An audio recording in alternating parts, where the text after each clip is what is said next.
starting today, we're going to see regular briefings by scientists and public health experts. These are going to take place at the White House 3 times a week in order to inform a nation hit harder by this pandemic than any other country in the world. This group says they're pro-Joe Biden and also anti-President Trump. They say they'll stay here at Black Lives Matter Plaza until every vote is counted. Anne-Marie, to quote Major Garrett, there is no strategy. Now, after Georgia, all eyes turned to Michigan and a far-ranging press conference that the president's lawyer, Rudy Giuliani, gave yesterday, complete with movie references. Transition of power. And until that transition of power takes place, the inauguration, President Trump will not be able to share his thoughts and his sentiments on Facebook, as Facebook said he is not welcome to use their platform until after his presidency ends. Anne-Marie? Good morning, Deborah. Good morning, Jason. You know, 9 days, not a lot of time. And House Speaker Nancy Pelosi is putting pressure on Vice President Mike Pence to invoke the 25th Amendment. There's been a lot of concern that it may actually overshadow this new administration as we deal with the fallout of the last administration. And that concern is warranted for sure, Anne-Marie, because it could actually delay the confirmation of several of President-elect Biden's cabinet members. It could even delay things like, let's say, a coronavirus legislation. So that's why President-elect Biden is saying the Senate needs to move forward in 2 lanes and really get both done. The House of Representatives impeached President Trump on Wednesday for inciting an insurrection at the U.S. Capitol. The terrorists who stormed this building plan to hang the vice president, kill the speaker, and topple our government. Mr. Trump becomes the only president to be impeached twice. Well, we said if we didn't remove him, he would do it again. While National Guard troops camped out in the Capitol, 222 Democrats were joined by 10 Republicans in voting yes, making it the most bipartisan impeachment vote in U.S. history. I am not choosing a side, I'm choosing truth.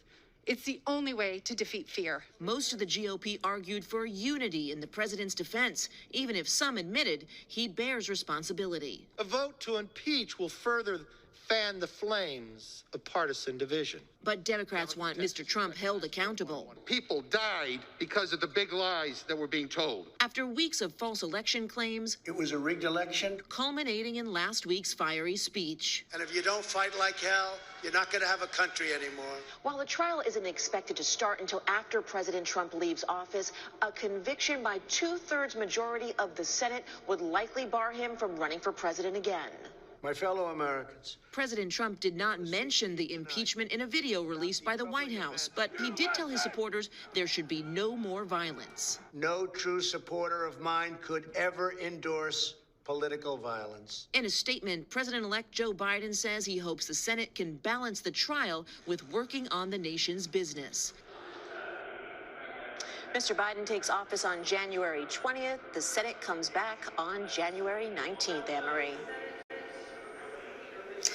You know, I think the expectation is there are going to be about 20,000 National Guard members in the nation's capital in time for the inauguration. We all saw these images of these National Guard members inside the Capitol building. Is this enhanced military presence easing tensions a bit? You would think it would, right? But it seems that this is really very raw for so many people. And yesterday on the House floor, you heard representative after representative talking about having to hide, having to lie on the floor, hearing the gunshots, pounding on the door. They thought that their lives were at stake there. They thought they were going to die. And you know, even Representative Al Green of Texas, he was brought to tears talking about it. So I don't know that they're going to ever be forgetting this. I tell you, looking outside right now and on my walk here too, there's so many Guard members, they're armed, you can't get near the Capitol. You know, and yesterday, the Department of Defense saying, you know, this is a high threat level here to the place that we come to every day. It's really unnerving, I have to say, Anne-Marie. I can only imagine, Deborah. Thank you so much. We've been talking a lot about the security setup, but what is it like this morning, just one day before the inauguration? Have you just been seeing that buildup of extra security leading up to the big day? I have, Francis. Yeah, we're actually going to be seeing even more National Guard troops starting today. It is absolutely walled off, this whole area. So you come down here, there's barricades and checkpoints, there's fences all around with barbed wire. You can't get in. There's armed guards standing there, and they've got to check your ID. It is the tightest security I have ever seen. 20,000 National Guard troops are all around this area, and like I was saying, we're expecting 5,000 more today. Artist Levi Robinson has a sense of what Dr. Martin Luther King Jr. would say about this moment in time if the civil rights leader were alive today. He would appeal to us to submit to our higher selves. Robinson's hoping that message comes to life through these spray-painted strokes on this boarded-up block in the nation's capital. He's looking towards the future and towards progress. Quite literally. The next panel over is Progress by artist Des Zambrano, who was inspired by his favorite MLK quote. We must live together as brothers or perish together as fools. In the days following the attack on the Capitol, Zambrano knows many may be doubting progress and wondering if the country is backsliding. Progress hurts. Progress is difficult, but no good progress comes without a little bit of pain. The embodiment of progress, according to artist Sean Perkins, is Vice President-elect Kamala Harris, featured in the third panel. For me, this is just like I'm in heaven right now. These artists are part of a nonprofit called Paints Institute. They're responsible for dozens of murals throughout D.C. It's good for them to actually be out and give service and show their talent off, which is for a bigger purpose, especially now with what's going on. Their aim is to revitalize this neighborhood and the country with messages of hope. Debra Alfarone, CBS News, Washington. Life is good. Yes. This song keeps Army veteran Titus Battle of Brooklyn, New York alive. For most of his life, he was singing a very different tune, rooted in years of abuse, homelessness, and an attempted suicide. So I just simply took the gun, pointed it to my heart, and pulled the trigger at point blank range. It ricocheted all around my body and just destroyed my internal organs. It took a 6-hour surgery to save my life. Experts say Titus was suffering from something called moral injury. Dr. Rita Brock is one of the leading experts on the subject. PTSD is usually regarded as something based in fear, and moral injury is your conscience. You start to doubt yourself, doubt your values, doubt your society. Dr. Brock created a program through Volunteers of America called Resilience Strength Training, designed specifically for veterans. Battle was part of the first group, and now he helps lead it. In war, there's the main issue of having to take a life. That's just devastating. I lost a lot of friends. The 5-day intensive program encourages veterans to share their traumatic experiences with other veterans through storytelling, writing, and art. Titus, in his first group, told his own suicide attempt story. He said, "I'm making a pledge today not to die by my own hand, and I'm inviting anybody who wants to join me to raise their hand," and all 5 of them raised their hands. There are weeks of follow-up after. So far, 95 veterans have participated. No one has taken their life.